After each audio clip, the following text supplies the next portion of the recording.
Welcome back to Ridiculous Ramblings, loves. I'm your host, Amy. Woohoo! It's Friday, February 21st. I hope everyone had a great week. It's finally time to relax, kick your feet up, and enjoy the weekend.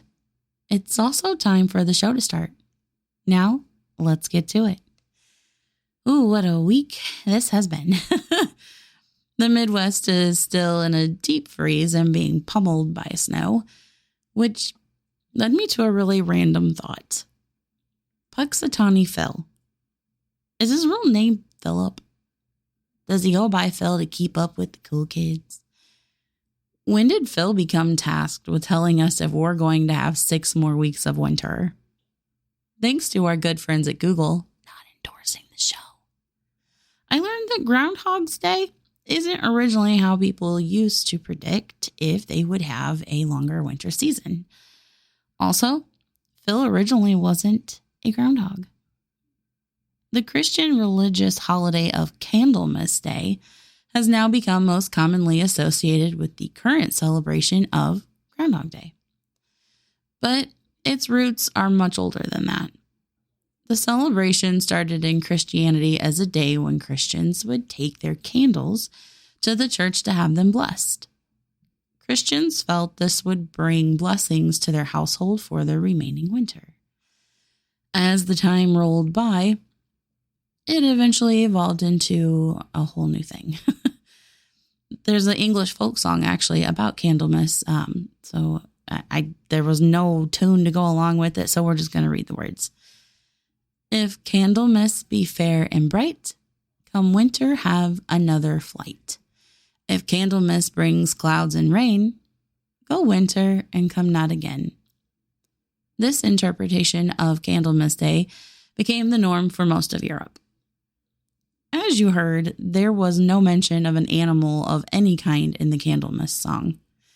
It wasn't until this tradition was introduced to Germany that an animal was introduced into the lore. According to German lore, if a hedgehog saw his shadow on Candlemas Day, there would be a second winter, or 6 more weeks of bad weather. As German settlers came to what is now known as the United States, they introduced some of their traditions and folklore. With the absence of hedgehogs in the United States, a similar hibernating animal was chosen, the groundhog. In Punxsutawney, Pennsylvania, 1886, the first Groundhog Day celebration appeared in the local newspaper. The following year brought the first official trek to Gobbler's Knob. Each year since, there has been a steady increase in participation of the celebration from people all over the world. So how historically accurate is Groundhog Day? Like, how good is Phil at his job? Punxsutawney Phil's Groundhog Day predictions have been historically inaccurate, with accuracy rates ranging from 28 to 39%. From blessing candles to weather predicting animals, I'd say Phil got it right this year. You can find past predictions and Punxsutawney Phil merch at www.groundhog.org. Yes, there's even a website for Groundhog Day. I checked it out. It's actually pretty cool. It's like the lesser cousin of Bucky. Hey, looky there. Another movie I've never seen. Groundhog Day. Hey, looky there. Another movie I've never seen. Groundhog Day. See what I did there?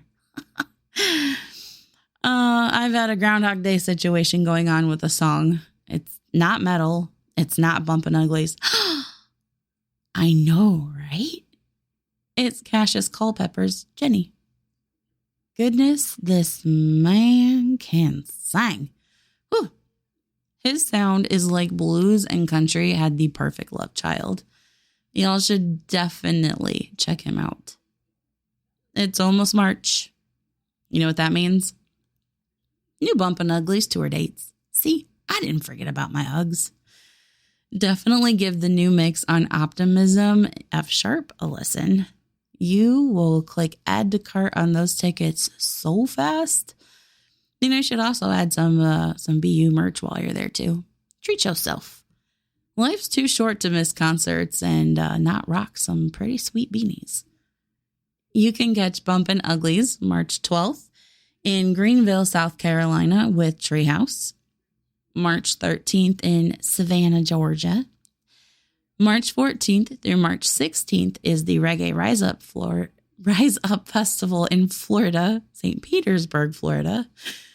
March 16th, you can catch them in Fort Walton Beach, Florida with the Bastard Sons.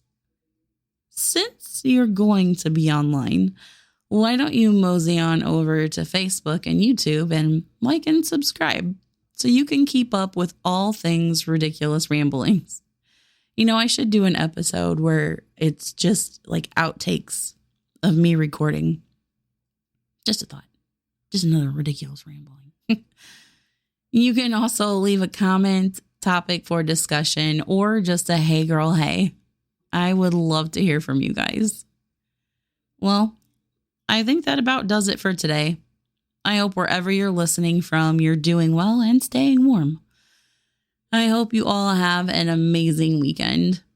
Don't forget to take time for yourself. Grab a cup of coffee. Sit and relax. Take a nap. Make time for yourself. You're important. You matter. And I love you. Have a great weekend, loves. See y'all on Monday. Until next time, ta-ta for now. Okay, love you. Bye.